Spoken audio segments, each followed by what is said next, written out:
Oi, pessoal, bem-vindo a mais um podcast Papo de Carreira. E hoje o nosso tema tá incrível, tá? Hoje a gente vai falar um pouquinho como construir uma carreira executiva feminina e sustentável.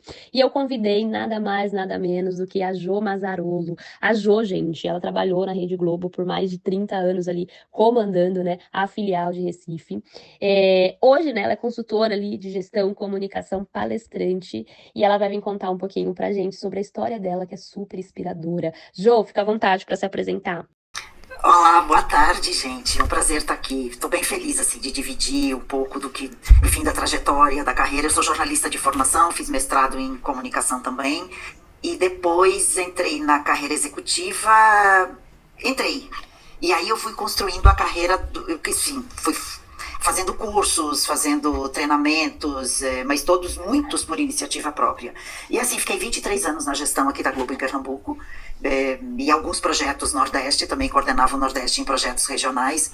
E assim, eu vim de uma época em que as mulheres eram poucas na gestão. Nós éramos poucas, a maioria das redações de jornalismo eram muito masculinas ainda na época, hoje inverteu bastante. Mas eu acho que assim, ó, para você líder, o que você precisa ter? A primeira coisa é coragem. Eu definiria assim, Maísa. Eu acho que é uma das coisas que a gente precisa ter coragem, de fato. Você não tem que vacilar, assim. Você precisa dizer, olha, se alguém me convidou, ou se eu estou percebendo que esse é o caminho, vamos entrar. Não precisa pensar muito como se fala muito agora, os tais do 100%, né? Você responder a 100% de todas das pesquisas, né? De tudo que você precisa fazer no trabalho. Tenha coragem. A gente é capaz, a gente pode aprender, a gente vai andar, a gente vai trabalhar, a gente vai errar e vai acertar muito mais do que errar. Mas assim, mulheres, chegou a nossa vez, vamos ter coragem. Vamos andar nisso, vamos parar de ter medo de tudo, de ter medo se alguém olha, se alguém vê, se alguém fala, se alguém diz. Ora, por que não, né? Exatamente. Hoje menos de 30, mais ou menos 30% só das mulheres ocupam uma cadeira de gestão ali, né? Você com toda a sua bagagem, com toda a sua experiência, por que você acha que a mulher, que tem poucas mulheres ocupando essa cadeira ainda? Nós somos 28, né, em cargos de C-level.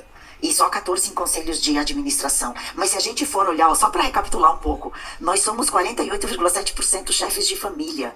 E por que a gente não consegue transferir essa gestão para o trabalho? O que eu acho assim das mulheres? As mulheres se cobram muito. Muito, demais. Então e eu tive essa experiência no trabalho, quando cheguei aqui na Globo em Pernambuco, eram 7 homens abaixo de mim, quer dizer, 7 chefes, né? Líderes. E aí, quando eu saí, eu deixei em abril do ano de 2023, eram 5 mulheres e 2 homens. Agora, eu trabalhei muito para conseguir a liderança feminina, porque as mulheres sempre têm aquela cobrança de achar que elas ou não são capazes ou de fato elas vão ser cobradas. Se um dia elas vacilarem, elas não vão responder. E eu acho que na verdade assim é uma história simples. Você tem que dizer assim, não sei. É tão natural você dizer não sei. E eu acho que tem uma outra história que eu fiz muito durante a carreira, que era assim, vinha a pergunta e eu devolvia. E você faria como? Você pode me ajudar nisso? Quando você devolve uma pergunta, e uma pergunta aberta que não remete a simplesmente sim ou não, a outra pessoa vai junto para te ajudar. E isso não precisa ser visto como vacilo nem como incompetência. Isso é uma função da liderança, de você ter todos junto de você, de todos se sentirem parte daquilo que você está fazendo. Então eu acho que é nisso que eu acredito muito no papel da liderança. A liderança hoje não é você nem saber tudo, nem fazer tudo, mas é você saber perguntar. Eu acho que é você envolver pelas perguntas. E acho que nós mulheres temos uma capacidade extrema de escuta. Que é aquilo que eu falo sempre, a diferença entre o ouvir e o escutar. O ouvir, você ouve música, você ouve enfim, você ouve podcast, você vai ouvindo, mas você está fazendo várias outras coisas.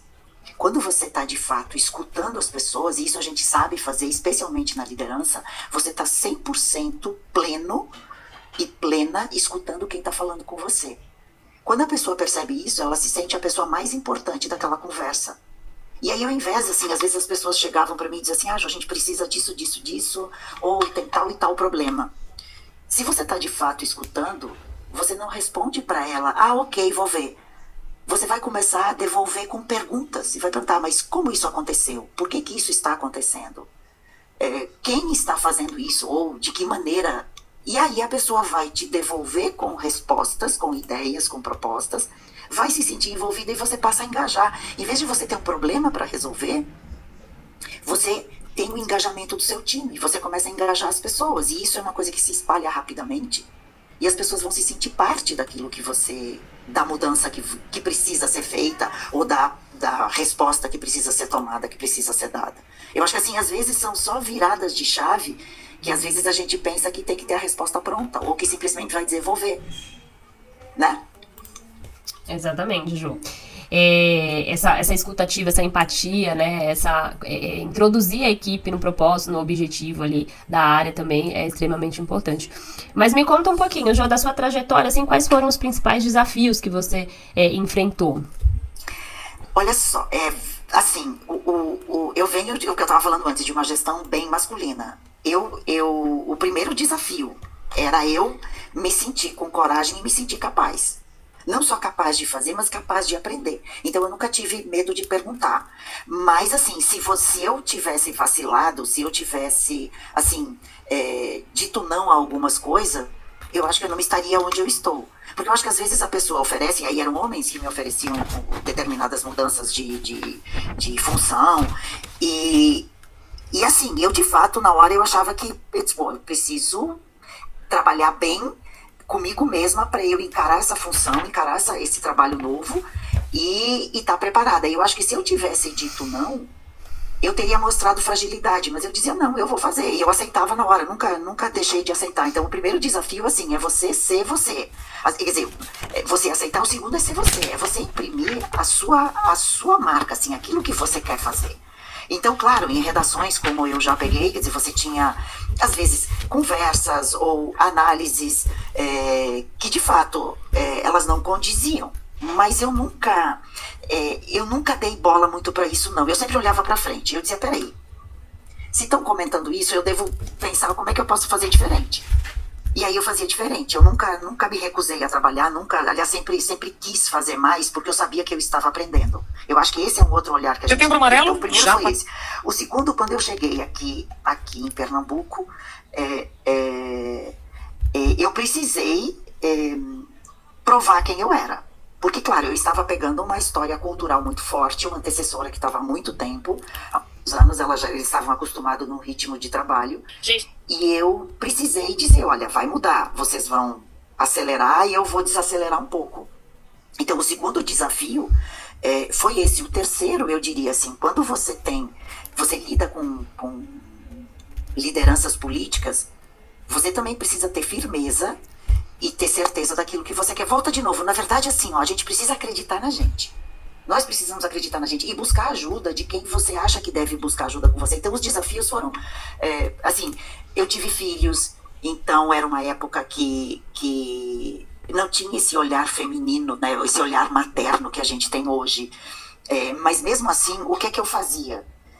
Eu cuidava da minha retaguarda, muito. Eu sempre tratei as pessoas que trabalharam comigo do mesmo jeito que eu gostaria de ser tratada. Exatamente por quê? Porque eu não queria descuidar da minha carreira, nem que meus filhos fossem mal cuidados, assim, né? Então, assim, creche, fora creche. Eu vou dar exemplos, porque eu vejo que tem muitas mulheres aqui nos escutando. Então, eu tinha um horário de creche, eles eram os meninos mais fiéis à creche, sempre. Mas, fora isso, teve um determinado momento que eu ajudei uma das minhas secretárias de casa a pagar o aluguel, porque além daquilo que ela recebia, eu disse, eu vou te ajudar no aluguel, para ela estar perto de casa e eu não ter problema. Então, às vezes, são momentos em que você tem um certo sacrifício financeiro, mas eu estava olhando lá na frente. Eu precisava olhar para frente. Então, esse foi um outro desafio que eu enfrentei. Mas eu enfrentava dizendo assim, olha, eu vou me sacrificar agora, será por um tempo, não será por muito tempo. Então, eu vou fazer isso para eu poder não descuidar da carreira. Eu acho que é esse olhar que a gente precisa ter também. Quer dizer, você pode ser mãe sem problema nenhum, não ter esse preconceito de dizer assim, não, se eu parar nesse tempo na minha carreira, o que é que vai acontecer? Eu acho que não. Mas desde que você demonstre sempre a sua disponibilidade, assim, o seu interesse em ajudar, em trabalhar, em construir, em participar, e você sempre ir além daquilo que está no seu escopo. Eu acho que esse é um desafio e ao mesmo tempo é um segredo, assim. Vá além, sugira com educação, com respeito, precisa, mas sugira, às vezes a gente vê coisas que poderiam ser mudadas e a gente diz, olha, não vou, vá. A melhor coisa para quem está na liderança é a gente ter ideias de quem está na base, sabe? Esse para mim é uma das coisas, é outro segredo assim da liderança feminina. A gente pode construir uma carreira muito, muito interessante, mas a gente precisa participar desde o começo e não achar que porque nós somos mulheres, porque enfim, achar que não vão nos ouvir. Na verdade, escutam sim, a gente só precisa escolher o momento de conversar. Eu vejo assim com muito otimismo a carreira feminina, muito, muito otimismo assim. Eu tive muitos desafios, você lidar com políticos, você lidar com campanha eleitoral, é um estresse danado, a lei eleitoral é rigorosa, a gente tem que cumprir mesmo, mas assim, quando você recebe uma proposta que não condiz com aquilo que você acredita, com o seu propósito, você tem que delicadamente dizer, olha, eu acho que você escolheu o endereço errado, como eu disse uma vez, eu nunca mais precisei dizer 2 vezes. Olha, eu acho que você escolheu o endereço errado. Não precisou dizer mais de uma vez. Então, acho que existe, e nós temos esse jeito, nós mulheres temos essa delicadeza já nata, porque a gente já trabalha, quer dizer, já tem isso assim, a gente natural, traz de casa, né? Traz de casa a educação, né? Uhum. Legal, Jo, muito bom. Gente, quem estiver gostando, reage com o coraçãozinho. Quem tiver alguma dúvida também com a Jo, pode levantar a mãozinha aqui que eu libero, tá? Ô, Jo, você falou de uma coisa que é muito importante, muitas mulheres reclamam, né, que eu atendo ali, que é a questão realmente da política. Como ser político, né? Como lidar no meio desses homens e tudo mais. Traz algumas dicas, assim, para as mulheres se empoderar, né? Porque realmente eu acho que é um desafio muito grande, né? O que eu acho, assim, como eu vou contar como eu faço, porque eu acho que assim, cada um pode descobrir, mas assim, descubra a forma que você se sente plena. Descubra. Cabelo solto, é cabelo preso, é coque, é unha vermelha, é roupa de determinado estilo, descubra. Eu acho que assim, você precisa olhar pra você e dizer assim, deste jeito eu estou plena. Desse jeito eu estou pronta pra encarar o que vem. O meu jeito, e aí eu vou contar, é salto. Eu uso salto, só uso tênis para ir fazer exercício e andar, e uso salto baixo em casa. Sim, ou agora é pé descalço por causa da pandemia, que a gente aprendeu a andar pé descalço dentro de casa. E como venho do sul, tem a cultura de pelo menos um chinelo. Mas assim, descubra o jeito que você sente plena, e diz eu estou plena. Quando você vai plena de você começa a ter outro olhar sobre os desafios que vêm pela sua frente. Eu uso salto desde que eu me conheço por gente, assim, gosto de salto. E pra mim o salto é tudo. Mas assim, cada uma vai descobrir o que é. Você, Maísa, com esse cabelão, de repente esse cabelão, você joga esse cabelo. Então assim, cada uma descobre. É blazer, é terno, enfim. Eu acho que cada uma precisa descobrir e façam esse exercício. Façam esse exercício, é uma coisa que assim, vale muito a pena a gente fazer isso. Mas você que trabalha com carreira, com uma mentora, Bárbara, trabalhamos juntas já há um tempo, né, quando eu saí da Globo, mas descubra o que te deixa plena. Descubra, isso é um grande segredo nosso. E eu fiz essa pesquisa, assim, nessa conversa, na verdade, com outras mulheres, e uma disse, nossa, eu quando estou de unha vermelha, eu tô assim, nossa... Então pinte sua unha de vermelho e vá onde você tiver de unha vermelha, mas descubra. Cada uma tem seu jeito, cada uma tem a sua forma de se sentir plena. Se sinta plena, encare a vida com leveza, com tranquilidade. Vai ver como a sua vida vai mudar. Quando você fala de se tornar plena, né, você fala de aumentar ali a questão da autoconfiança. Seria isso, Ju? Pegar um gancho para você conseguir ter essa autoconfiança. Exato, você tem a autoconfiança. Com a autoconfiança sua, assim, você vai confiante, você vê às vezes uma decisão espinhosa para tomar, ou você tem, alguém te dá um trabalho que você assim, diz, nossa, eu vou ter que encarar isso. Você vai assim, bem mais tranquila, bem mais tranquila. Façam isso, e a diferença é absurda, assim. Uhum. Legal. E me conta uma coisa, né? Na sua carreira também, né? O que eu conversei com você e vi também na sua história, que você sempre foi muito apoiador da diversidade, né? Então, de ter mais liderança feminina e outras formas, né, de diversidade ali dentro da sua equipe. Conta um pouquinho pra gente, né? Como que você trabalha isso? Olha só, o olhar para a cidade, o olhar para o lugar onde você está. Se você olhar para a rua e você encontrar pessoas diversas, você diz, por que eu não tenho isso no ambiente de trabalho? E foi assim, o meu primeiro olhar em 2001, quando, por exemplo, os negros eram muito poucos dentro da televisão. Eu já botei, eu disse, eu preciso encontrar alguém. Aí fui procurar, comecei a procurar jornalistas, porque no backstage a gente tinha, mas no vídeo não.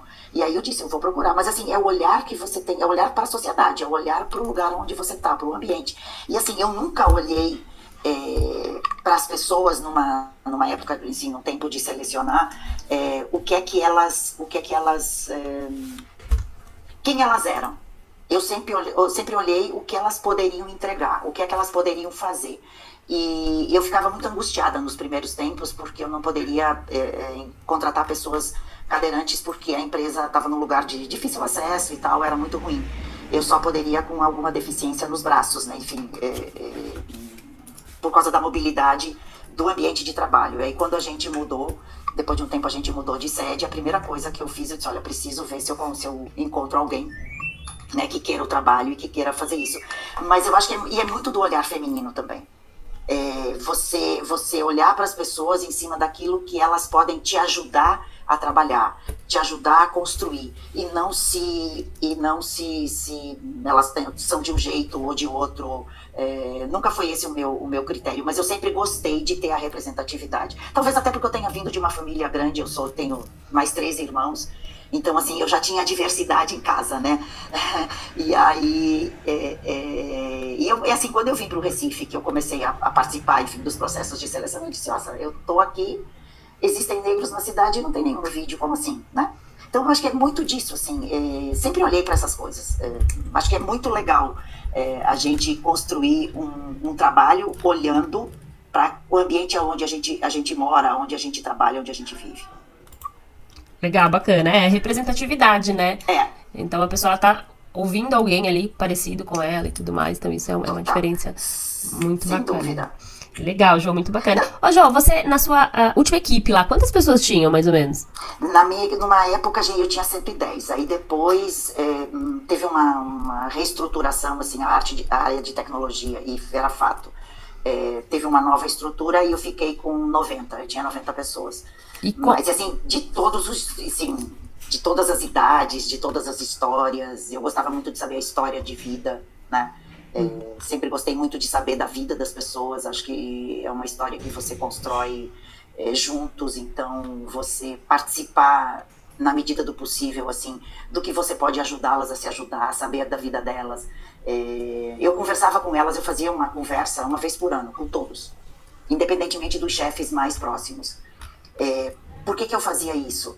Porque eu gostava de saber aonde eles estavam, o que gostariam de saber. Então, ao fim de cada ano, eu fazia e dizia assim, ó, você, no ano passado, e eles já sabiam que eu anotava, eu sempre ando com um caderno, né?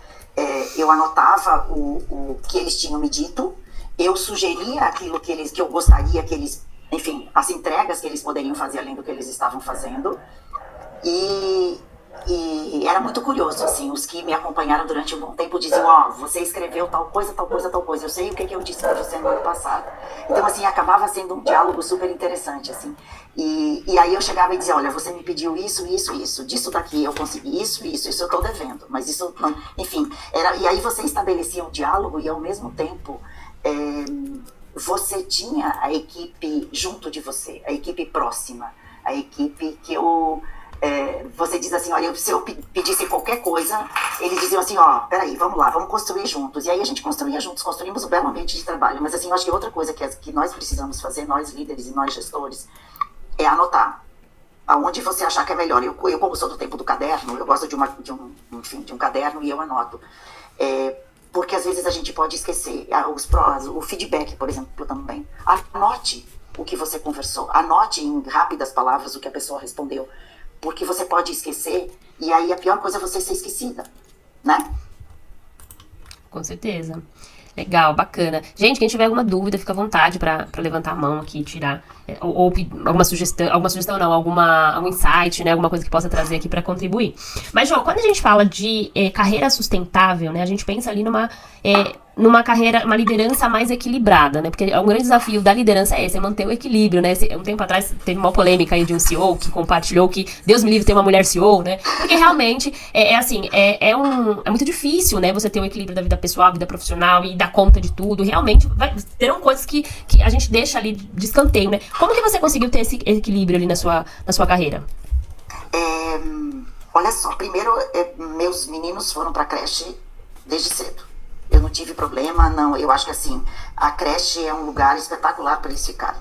Segundo, eu estruturei a minha retaguarda, aonde assim, as folgas eram folgas dela também. E quando eu trabalhava, porque eu tinha plantão de final de semana, ela trabalhava. A outra coisa que eu estabeleci com os meninos, e eu aprendi isso lá em 1978, imagina, a maioria que está aqui não tinha nem nascido.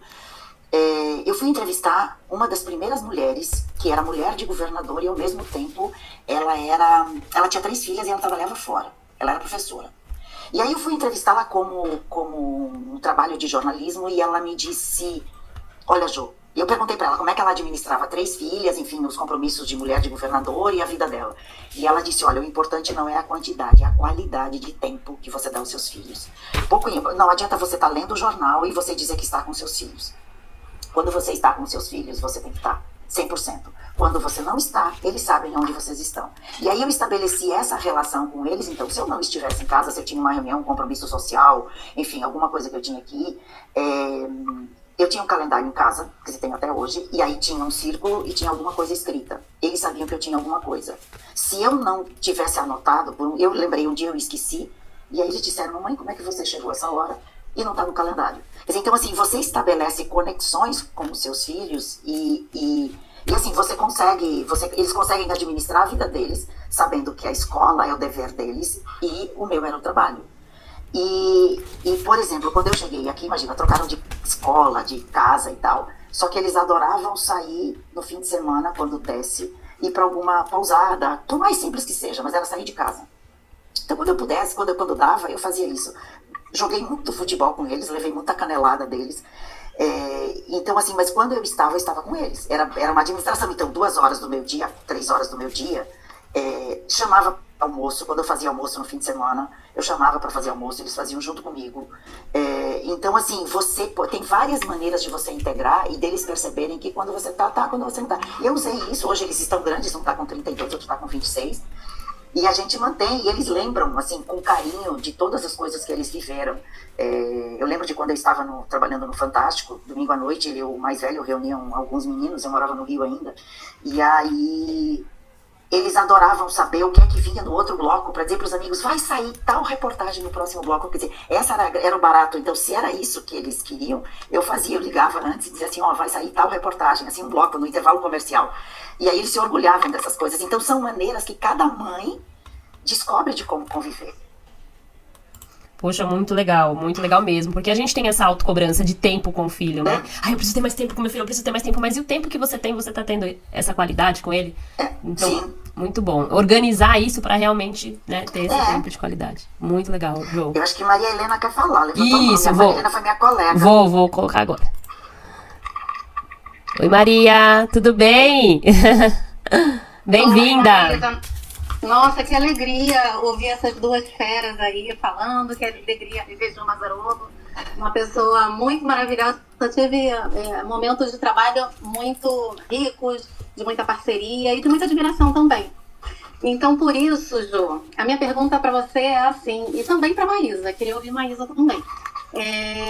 Em que momento da sua vida, se é que o que você teve ao longo da tua carreira, algum tipo de mentoria, seja ela aquela formal, né, enfim, que as empresas fornecem, ou você vai buscar um mentor internamente ou fora, né, quando você contrata algum tipo de serviço, e se você não teve formal, quem foi a pessoa ou que pessoas que te inspiraram a ser essa profissional experiente, que equilibra carreira e família e que fez uma carreira tão maravilhosa e que agora está, né, numa nova fase de carreira? E Maísa também queria ouvir. Um beijo, tô adorando.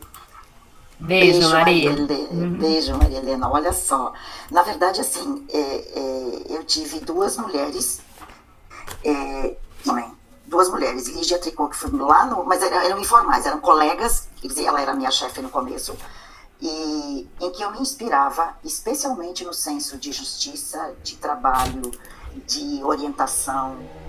Ela fazia isso comigo, e eu disse, olha, um dia, se eu for isso, eu vou fazer. Aí depois eu tive Alice Maria, que era outra inspiração, assim, de trabalho, de seriedade, de correção, e Carlos Henrique Schroeder, que foi diretor-geral depois, ele foi meu chefe no tempo do Jornal Nacional, e era outra pessoa extremamente justa, extremamente correta, ele fazia uma avaliação muito sensata, entendia, enfim, as coisas que a gente conversava. Então, assim, não tive ninguém formal, mas, assim, são pessoas que você olha e você se espelha. Você diz, olha, nossa, é possível fazer, ele está fazendo assim, a Lia fazia desse jeito, era uma pessoa altamente profissional, e ela dizia sempre assim, e assim, entendendo as entrelinhas, né? Ela dizia assim, fulaninho está estudando para poder entrevistar alguém. Então eu dizia, peraí, para poder entrevistar alguém eu preciso estudar. Então são todas coisas que você vai aprendendo e você vai pegando ao longo da sua carreira de pessoas que você se inspira. Fora isso,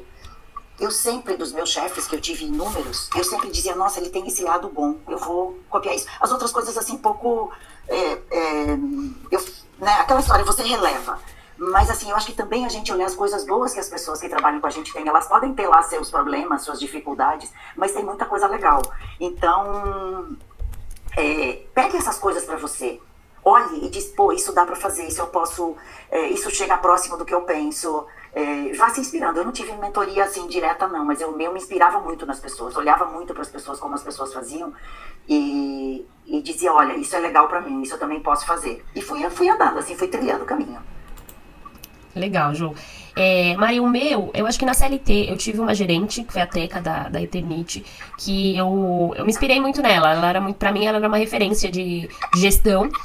Primeiro porque ela andava no meio de um monte de diretores, né? Então, só ela de mulher no meio de um monte de diretoria. E ela tinha uma coragem, ela tinha um equilíbrio ali entre, poxa, aconteceu um negócio muito chato agora, mas ela já era super resiliente, já voltava. E aquilo, eu ficava muito admirada. Eu falei, nossa, ela é uma pessoa que realmente, ela veste a camisa da empresa, ela tem esse senso de dono, ela tem uma boa entrega e ela não perde essa questão do equilíbrio entre a equipe e a diretoria ali. Então ela sabia andar bem nessas duas frentes, né? E quando eu comecei a empreender aqui, eu acompanhei uma pessoa que eu nunca comprei a mentoria dela, mas ela me ajudou, assim, muito, que foi a Isa Moreira, Maria, aquela que deu a palestra lá no evento da Mari Torres, sabe? Isabela. Eu adoro ela, assim. Eu já comprei curso dela, mas eu nunca comprei uma mentoria dela. Mas ela me ajuda, assim, mas mentalmente mesmo, sabe? Com alguns insights de... Que nem a Jo tava trazendo pra gente. A gente ter coragem, a gente ter autoconfiança, né? A gente acreditar na nossa história, acreditar na nossa essência. A questão do feminino também, eu aprendi muito com ela. Porque eu sempre tive uma energia muito masculina. Ainda tenho um pouquinho, preciso trabalhar isso. Preciso dar uma equilibrada. Mas através dela eu conheci esse outro lado também. Da gente usar essa energia feminina ao nosso favor. Então dela também foi muito bacana. E formalmente eu tenho a Mari Torres também, que ela me ajuda bastante ali em todo o meu negócio, com ideias e tudo mais. Admiro muito ela também, ali uma pessoa que o que eu mais admiro nela é a produtividade dela, como ela consegue dar conta de tudo com 2 filhos pequenos e né, mais um enteado, enfim. Então a história dela é muito legal e ela me inspira bastante. É isso, Má. Eu esqueci de dizer que quando eu saí da Globo, quem apareceu na minha vida foi Maísa, me deu vários sacudões ótimos. Foi, né, Jo? Ai, foi tão legal, gente. Eu também aprendi muito com ela. Ela me deu, assim, vá em frente, siga, ande. E aí, assim, essa foi formal. É verdade, né, Jo? Essa foi formal, mas, assim, foi muito importante nessa virada, né, confiar, acreditar e seguir, né? Foi muito, muito legal. E o legal da Jo é que ela, acho que uma outra coisa bacana que a gente tá falando de liderança é essa coragem mesmo e colocar em prática. Então eu falava pra Jo, ela da outra semana ela já tava colocando tudo em prática, super rápida, super, vai dar certo, então tá bom. Super executora, né, Jo? Eu acho que uma competência que a gente precisa ter, a liderança feminina, é a execução, né? Total. Execução rápida. Tem Sandra também ali que eu tô vendo. Maria, obrigada pela participação, tá? Beijo. Deixa eu descer aqui ela. Legal que a gente vê quem quer conversar. Então, aí dá pra subir aqui. Tudo bem, Sandra? Tudo bem? Boa tarde, tudo bem? Boa tarde, bem-vinda. Nossa, muito obrigada, mas que coisa maravilhosa. Como é bom estar aqui conversando com vocês. Olha, eu tô aqui encantada, tá? Eu tinha parado para almoçar, aí eu dei uma olhadinha e disse, nossa, hoje tem podcast. E aí eu disse, não posso perder. Enfim, eu peguei muitas palavras-chave, né, onde vocês falaram, né, de feedbacks, né, a Jo falou muito de feedback, do quanto é importante ouvir, porque infelizmente a comunicação nossa como gestores, às vezes ainda é muito falha, não é verdade? E pegando tudo isso aí que vocês vêm colocando em relação à inspiração, em quem a gente se inspira, em quem vale a pena, o que a gente consegue puxar. E aí eu lembrando que eu comecei lá em 2000, né? E aí eu comecei muito nova. Comecei e fui logo para a área de gestão, ser supervisora. E eu vivia em um ambiente muito masculino, era um universo, eu diria que 100% masculino. E falando de qual seria o meu perfil de liderança naquele momento, né? Eu teria que ser forte, eu teria que me pôr, mas eu teria que não perder a minha essência, entende? Como mulher, como uma gestora feminina, que só era eu naquele universo ali. E assim, Jo e a Maísa, né? Hoje a gente vem falando muito sobre etarismo, né? Principalmente nós, mulheres, que infelizmente a gente, querendo ou não, eu procuro não me agarrar a isso, tá? Eu acho que nossas competências, nossas capacidades, o autoconhecimento e o acreditar em nós é o que vai valer muito lá na frente, é o que vai, determinar, né? O que a gente quer, o que a gente vai ser lá na frente. Mas como é que você vê, Jo e a Maísa, nesse universo, né? Nessa situação onde a gente vê muito aquilo ali, mesmo que a gente não queira entrar e não entre, porque eu acho que é muito aqui, ó, a inteligência emocional que vai nos determinar do que vale a pena, do que não convém, compreendem? Então, como é que vocês veem toda essa situação, né, que a gente vem vivendo? O Brasil é um país que está envelhecendo, e eu digo a vocês, tá? A gente está envelhecendo e nós mulheres estamos envelhecendo muito bem, muito produtivas. Então, eu queria só que vocês falassem um pouquinho sobre isso. Eu acho que o que a gente precisa buscar o nosso, assim, é a nossa forma de agir e de se posicionar mesmo. Porque assim, o que acontece hoje? E aí eu vejo um outro caminho, a gente está cheio de startups. O que são as startups? Elas têm muita gente trabalhando, mas pouca gestão.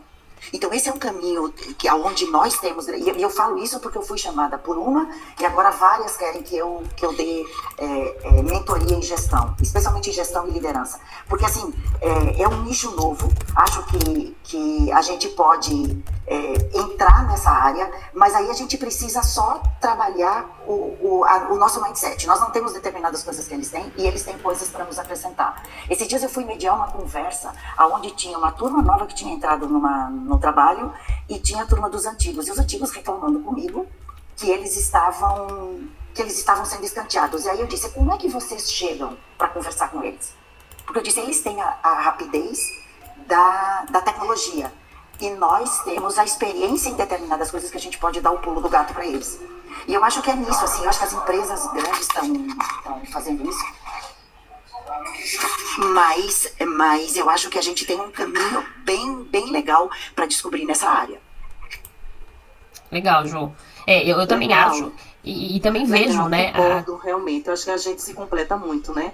As partes ali, né? A nossa senioridade, as pessoas que estão começando hoje, e como você falou, como nós também vamos chegar nesse público, né? Tão jovem, tão acelerado, tão cheio de tecnologia, né? Exato. E a gente ali na prática, na vivência, quanta coisa boa a gente tem, né? As duas partes, eu acho também que tem um lado da empresa, sabe, Jo e Maísa, que precisam abrir esses diálogos dentro das empresas para que a gente entenda que o complemento de um é o que traz o objetivo e um resultado espetacular. Exato. Exatamente. Isso, mas isso também faz parte da conversa. Mas eu tenho mais 5 minutos. Ah, tá bom. Vou descer aqui a Sandra.